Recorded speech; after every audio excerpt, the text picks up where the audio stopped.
Hi there, church family. Good to see you all again, and hopefully you're happy to see me as well. We had a lovely couple of days away last week, feeling a bit more refreshed, but we're still in this crazy time, aren't we? And we're just chatting downstairs in the bridge and just saying we've got to find a new normal within no normality. There can be a sense, can't there, for a lot of us of almost, well, let's just wait and let things get back to whatever they're going to be, whatever equilibrium. And yet when I read the news, when I look at what's going on, I don't know, guys. I don't know when, if, what that's going to be. So I just want to share into this time, share right now something into these moments where, 1 minute, go for Spain, next minute we can't. Where we're in this sort of place. And I've been reading through the Bible, and this morning I was just reading about Solomon. So King Solomon was probably the pinnacle of kingship in Israel. He was very powerful, incredibly wealthy, and things were very secure in his time. And at the beginning of his reign, God appears to him and says, "What do you want?" And he asks for wisdom, which is good, isn't it? And God says this is good. And he was incredibly wise, and he's wise in his dealings with people, wise in his dealings financially, wise in how he could build things. And he knew so much, and people even came to hear his wisdom and gave glory to God because of it. Wisdom's great, and we need wisdom at this time, don't we? As I look at my plans, it's really hard to know what do we plan for or not. What do I do? Do I go and see these people or not? What about these things? How do we do normal life, and how do we connect with people and yet at the same time protect them and protect ourselves? We need incredible wisdom. What do we do as church? Do we take this opportunity to meet, or is there so much other faff in there that is just hard work and won't be a blessing ultimately anyway? We need incredible wisdom, don't we? For today and as we look ahead. And I don't think wisdom is what we need more than anything. And so at the end of Solomon's reign, I think it's in 1 Kings chapter 11, we read something. Here's the wisest person on the planet, maybe the wisest person that's ever lived.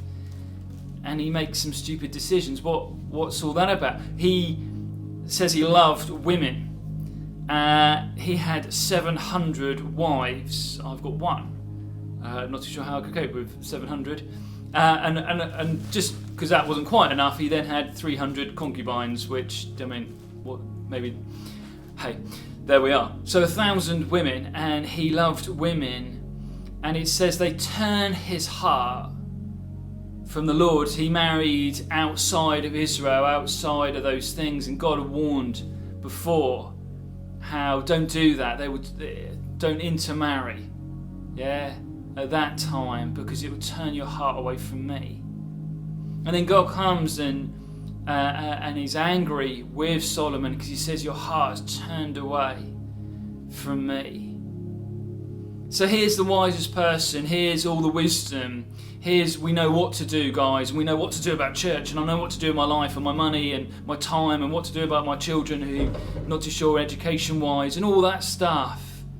And yet we see Solomon making complete trash decisions in the middle of it because of love, because wisdom is not what is the most important thing, it's love.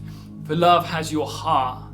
And even though he probably knew here, hey, this isn't the cleverest thing to do, I know the decisions I'm making, he still made them. And he ended up creating outside of Jerusalem places of worship to other gods, or evil demonic forces like Molech, where children were sacrificed, and these things, horrendous, horrific things. And you're like, how is this possible? Because his heart was turned from the Lord. Love is what is needed. Love in our hearts for the Lord our God. That's what required. And as we're here, and as you may be not knowing what to do about different things, I know some of you have booked holidays and suddenly they're not possible, and then what do we do? It's about your heart. And at this time I feel like there's so many things that are trying to turn my heart away from the living of God, turn my heart into other stuff. I mean, I've been honest, I can't wait to not be doing this stuff, yeah? To not be speaking to cameras and doing streaming stuff. And yet so easily my heart can get turned away from God, and I have to come back, and we were chatting as a family this morning saying we've got to embrace what is there, and it's Him, and He is here, and embrace Him and His love. So don't let all of these things that are going on, all the seeming openness and yet not, all the debates about whether to wear masks or not, just wear masks. It's not going to kill us. You know what I'm saying? The issue is love. The issue is love for God. The issue is my heart captivated for Him. That's what God's after. That's what He's been working on us through this time. Maybe you're getting bored of those messages or fed up, but hear and listen. Listen to what Dave Day shared yesterday at church, what it is that God is after. So may God give us wisdom in this time. That's important. But where's our hearts? Where's your heart right here today? Where's your heart in relation to Him? Are things turning you away from Him?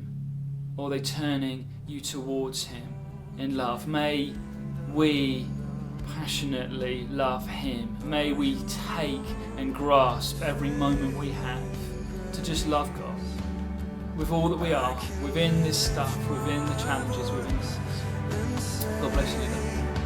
You can have it.